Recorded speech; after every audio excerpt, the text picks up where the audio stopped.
सबको जीना सिखाते हैं ये, धूप में बन के साया चले, फूल बन के हमेशा खिले, कभी टूटे नहीं कभी छूटे नहीं, गम की आँच से भी नहीं ये पिघलते, ये दिल के रिश्ते, ये दिल के रिश्ते, ये दिल के रिश्ते।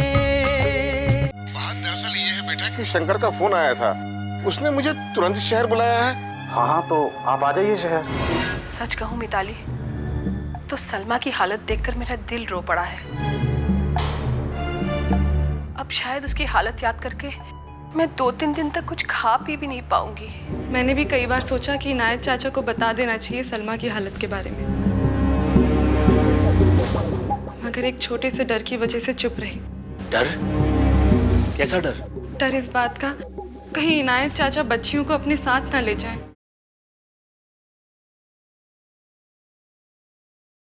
मैं अपना वो सपना, अपनी जिम्मेदारियां कैसे पूरी कर सकूंगा?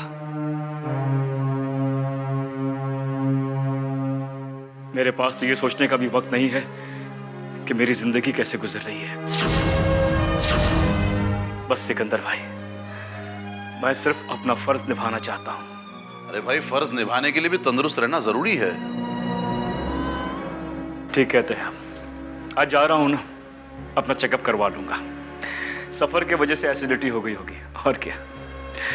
वैसे कल इनायत चाचा आ रहे हैं। अरे वाह, ये तो बहुत अच्छी खबर है। हो सकता है उनके जरिए हमें सलमा बाजी के बारे में कुछ मालूमात हासिल हो सके। वो क्या बताएंगे सिकंदर भाई? मैं सोच सोच के थक चुका हूं। समझ में नहीं आता है कि सलमा को पागल करने की कोशिश आखिर कौन कर रहा है। सबको पता लग चुका है कि सलमा को जानबूझकर पागल बनाने की कोशिश की गई है, लेकिन यह काम मैंने किया है, इस बात को मैं खुलने नहीं देना चाहती। मगर इनायत चाचा के आने की खबर सुन के तो मेरे होश ही उड़ गए हैं।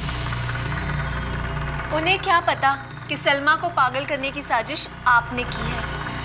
उन्हें नहीं पता, लेकिन जरा सोच मिताली, अगर इनायत चाचा को ये पता लग गया कि सलमा को जानबूझकर पागल बनाया गया है और शंकर एक छोटे से घर में रहता है, तो क्या उनके दिमाग में ये बात नहीं आएगी कहीं उस राज को छुपाने के लिए तो सलमा को जानबूझकर पागल नहीं बनाया गया? बात तो आपकी ठीक है। इनायत चाचा के आते ही आपके मंसूबे मटिया मेट हो जाएंगे। नहीं मिताली, मैं इतनी आसानी से हार मानने वाली नहीं हूँ। हम अब तक सूरज जीजू और शंकर को अलग करने की कोशिश करते रहे। हमने सुजाता को भी बदनाम करने का प्लान बनाया। जीजू की नजर में सुजाता को गलत साबित किया, पर अब ये इनायत चाचा का क्या करे? मैं तो सोच रही हूँ, क्या इस बदनामी को ही बुनियाद बनाकर इस इनायत से छुटकारा नहीं पाया जा सकता? आपका मतलब ये है कि हमें अब कोई बड़े कदम उठाने होंगे? खुद को बचाने के लिए इंसान कुछ भी करता है, और जो कुछ भी करना पड़े मैं करूंगी।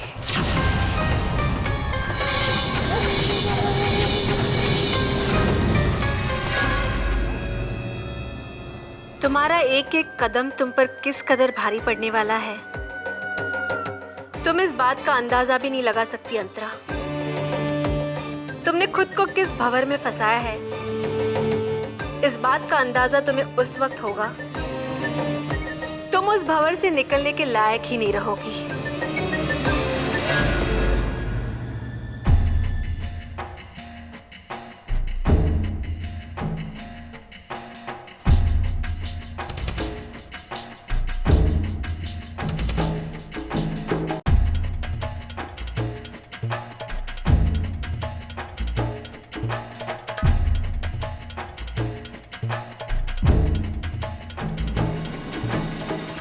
आओ, मैं तुम्हारा ही इंतजार कर रही थी। आओ बैठो। अरे क्या बात है? लगता है तुमने अंतरा पे इस कदर से जादू कर दिया है कि वो तुम्हें छोड़ने को भी तैयार नहीं है। हाँ, एक डर जो है अंतरा के दिल में, और वही डर उसे जुर्म का एक और दलदल तैयार करवा रहा है। अच्छा है, आखिरकार उस दलदल में डूबना तो उस अंतरा को ही है। कितनी बेवकूफ है अंतरा। मैंने उसे जो भी कहा उसने मान लिया कि बुआ जी त्रिकालदर्शी हो गई है और उसने वसीयत के बारे में मुझे सब बता दिया है। त्रिकालदर्शी? उसने मुझे एक बार मांग में सिंदूर भरते हुए देख लिया था।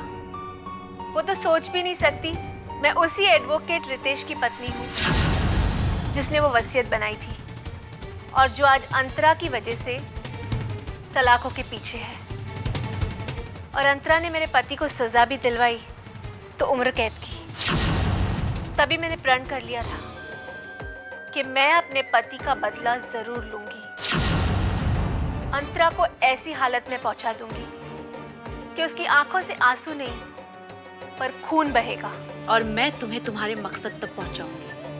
हम दोनों के बीच में समझौता तो इसी बात पर हुआ है। तुम्हारे मकसद तक मैं तुम्हें पहुंचाऊंगी और मेरे मकसद तक तुम मुझे पहुंचाओगे।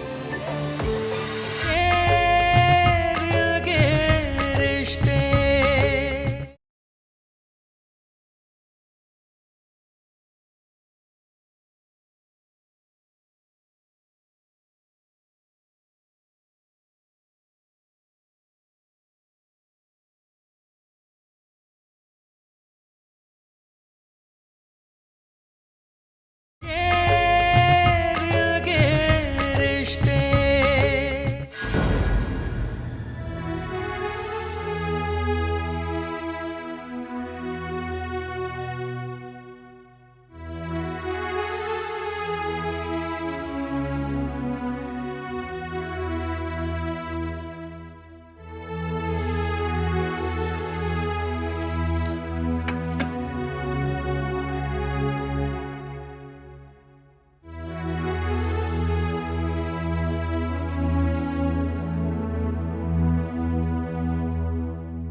क्या कहा डॉक्टर ने?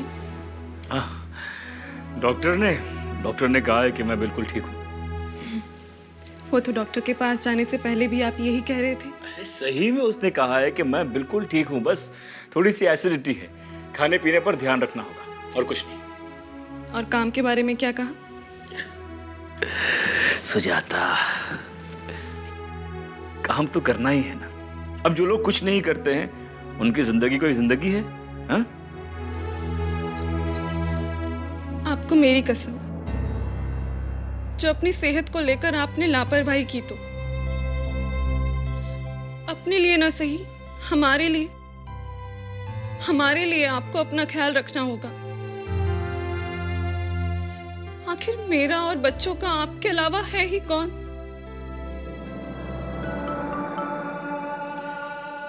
नहीं सुजाता, मुझसे इतना ज्यादा प्यार मत करो तुम, क्योंकि बहुत ज्यादा प्यार अक्सर अच्छा नहीं होता है। कभी कभी ये प्यार इंसान के वजूद पर भारी पड़ जाता है। ये प्यार है तो एक छोटा सा शब्द,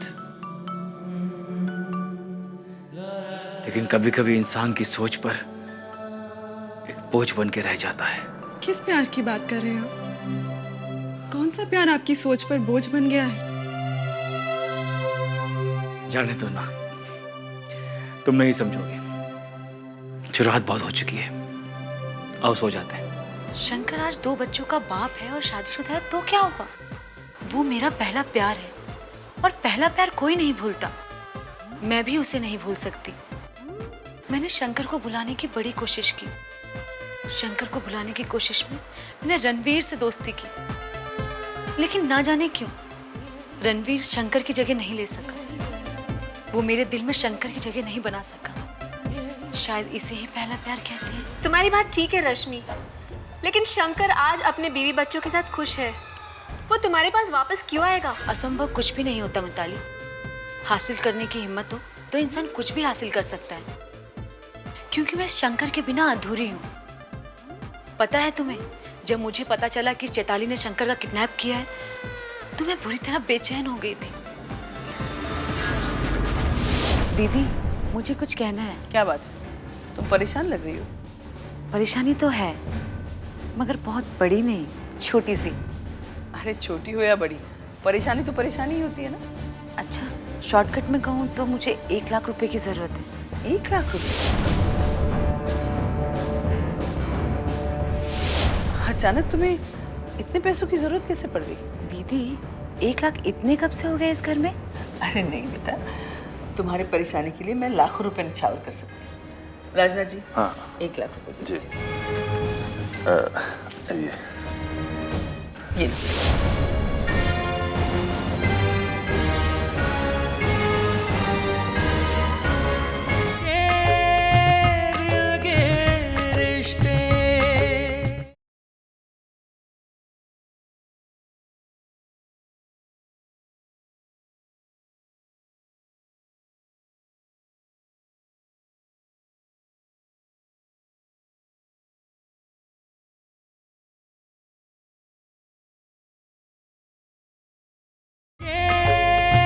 दिल के रिश्ते चैताली ने शंकर को कहाँ रखा है, सिर्फ ये जानने के लिए मैंने 1 लाख रुपए दिए।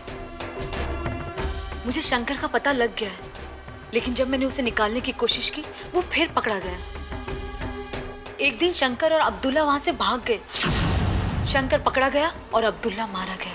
मैं जानती हूँ कि शंकर को बचाने में सबसे बड़ा हाथ तुम्हारा है। हाँ, क्योंकि सबसे बड़ा सच ये है कि मैं उससे प्यार करती हूँ और मैं उसे भूल नहीं सकती। प्यार और नफरत दोनों ऐसी बातें हैं जिसे भूलना बहुत मुश्किल है।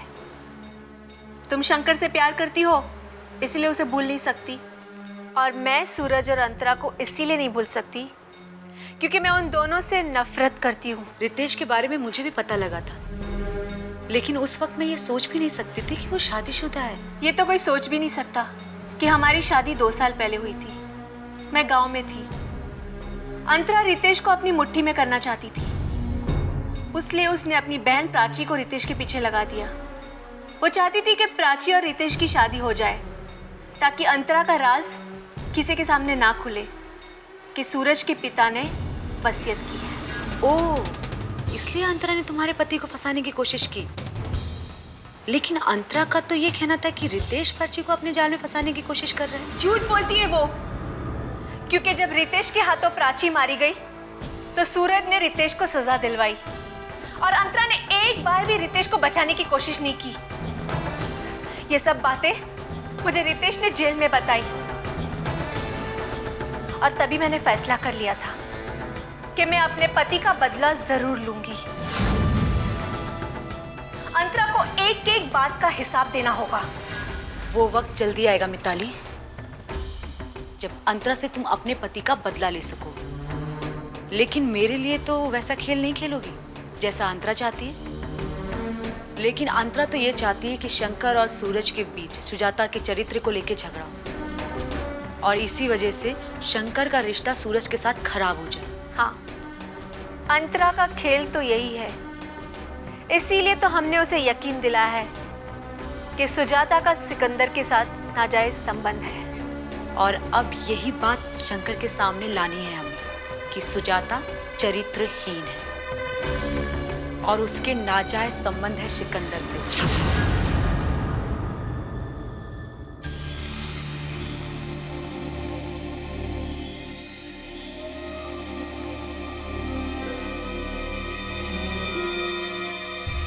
मुझे लगता है कि आप मुझे अपना नहीं समझते, पर मैं आपको अब भी, मेरा मतलब है आप दोनों को अपना समझती हूँ। शंकर रुको रुको। Okay okay. उफ, क्या बात है, क्यों चिल्ला रही हो? घबरा गए ना? तुम घबराते हो ना, बिल्कुल बुद्धू लगते हो। तो मैं अब बुद्धू ही लगूंगा ना। एक बात कहूँ, इस तरह चिल्लाती रहोगी ना तो किसी दिन बाइक जाके झाड़ से ठोक दूंगा मैं तो जल्दी से बाइक रोकने के लिए कहकर ये देखना चाहती थी कि तुम बाइक रेसर बन सकते हो या नहीं। मुझे बाइक रेसर बनने का कोई शौक नहीं। अब बताओ बाइक क्यों रुकवाई तुमने? शंकर, मुझे ना नारियल पानी पीना है।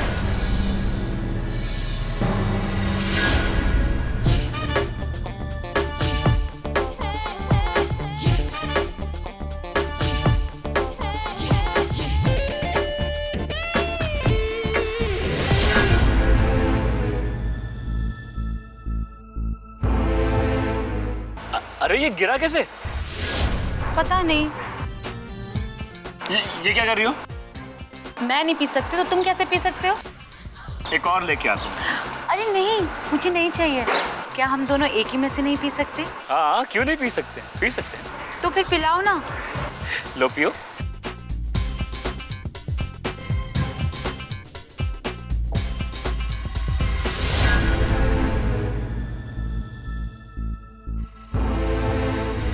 लेकिन एक बात पूछूं, लेकिन सही सही जवाब देना। ओके बाबा, क्या पूछना चाहती हो? पूछो। क्या तुमने कभी किसी से प्यार किया है? ये दिल के रिश्ते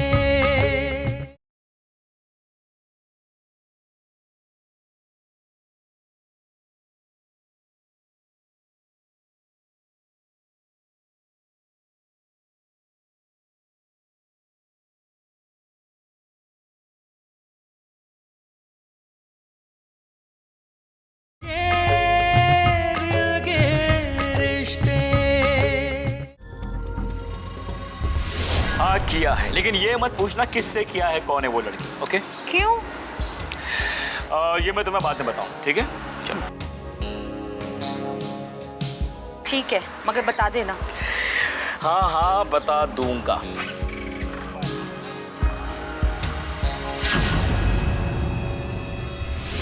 इतना टाइम हो गया, लेकिन शंकर अभी तक क्यों नहीं आया? ना जाने शंकर के मुंह से ये सुनने के लिए और कितना इंतजार करना पड़ेगा कि वो भी मुझसे प्यार करता है। आज तो मैं शंकर के सामने अपने प्यार का इजहार करके ही रहूंगी। मुझे पता है शंकर भी मुझसे ही प्यार करता है, बस अब तक कह नहीं पाया।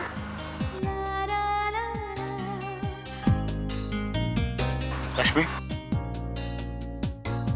रश्मि, क्या बात है? तुमने मुझे यहाँ क्यों बुलाया? तुमसे कुछ खास बात करनी है। लेकिन तुम इतने उदास क्यों हो? कुछ नहीं रश्मि, ऐसा लगता है कि मेरी जिंदगी की आज एक नई शुरुआत हुई है।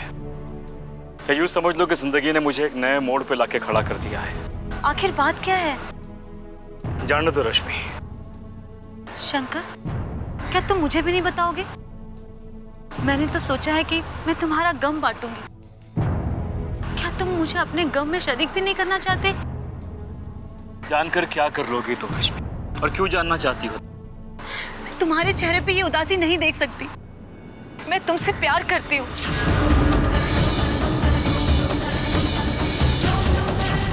हाँ शंकर, मैं तुम्हारे बिना नहीं जी सकती। नहीं रश्मि, ये नहीं हो सकता। क्यों नहीं हो सकता? रश्मि, रश्मि तुमने ये कैसा ख्वाब पाल लिया है? हम दोनों दोस्त हैं, सिर्फ अच्छे दोस्त। दोस्ती ही तो प्यार की पहली सीढ़ी होती है ना, और मैं ये सीढ़ी पार कर चुकी हूँ। रश्मि प्लीज, रश्मि प्लीज, अब ऐसी कोई बात अपनी जबान पर मत लाना।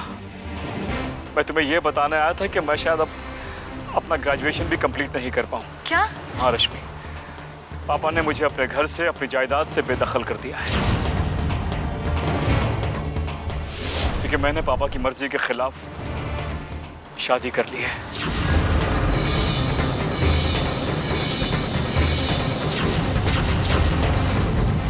हाँ रश्मि, मैं जिससे प्यार करता था उसके साथ मैंने शादी कर ली, क्योंकि मैं जिससे प्यार करता हूँ उसे बेसहारा जीने के लिए कैसे छोड़ सकता था।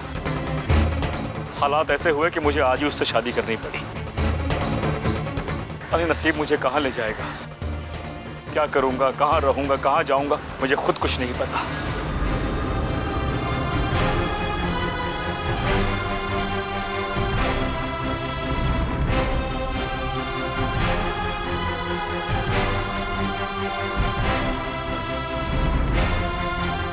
शंकर,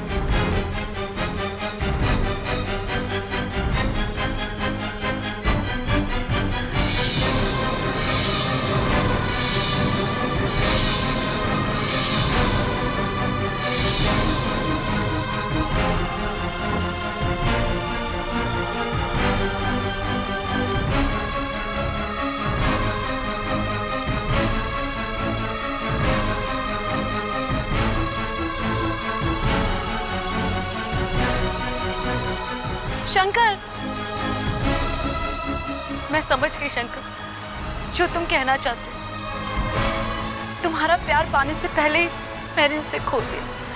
इससे बड़ी बदनसीबी और क्या हो सकती है। खैर, मैंने तुम्हें ये पूछने के लिए रोका था। मैं तुमसे पूछना चाहती हूँ, क्या तुम 40 गांव जा सकते हो? 40 गांव? हाँ, वहाँ तुम्हें नौकरी भी मिल जाएगी और तुम्हारे रहने का बंदोबस्त भी मैं करवा दूंगी। तुम्हें इधर उधर भटकने की जरूरत नहीं है शंकर।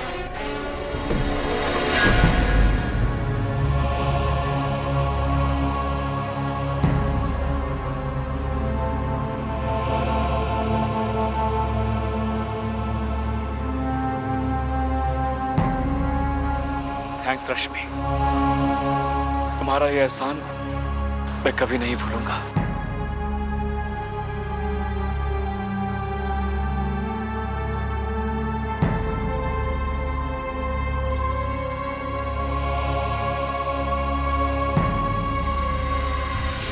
मैंने हमेशा रश्मि को सिर्फ अपना दोस्त माना है, लेकिन वो न जाने मुझे लेकर कितने ख्वाब पाल बैठी है। मुझे उसी रश्मि की वजह से 40 गांव में नौकरी मिली, उसी की वजह से रहने के लिए घर मिला। सुजाता को भी उसने न जाने कितनी बार मदद की। मैं उसका एहसानमंद हूँ, लेकिन कहीं ऐसा तो नहीं कि रश्मि के दिल में आज भी मेरे लिए वही प्यार जिंदा है। नहीं, ऐसा नहीं हो सकता है। लेकिन रश्मि की आंखों में मुझे अभी वही बातें नजर आती हैं। रश्मि की बातों ने एक बार फिर मेरे लिए उलझन खड़ी कर दी है। आखिर मेरे बारे में रश्मि सोचती क्या है?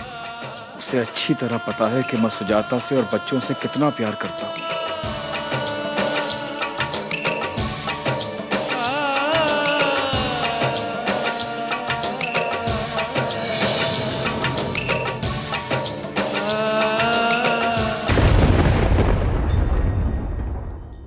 आपका नाम जो भी हो, आप जा सकते हैं। मैं सलमा को देखना चाहता हूँ। मरीजों से मिलने का टाइम है। हॉस्पिटल के बाहर बोर्ड पर लिखा है। अच्छा, आप बता रहे थे सलमा को पागल करने वाले का नाम? वो मैं तुम्हें शाम को आके बताऊंगा। फिलहाल तुम इतना समझ लो कि वो कोई अपना ही है।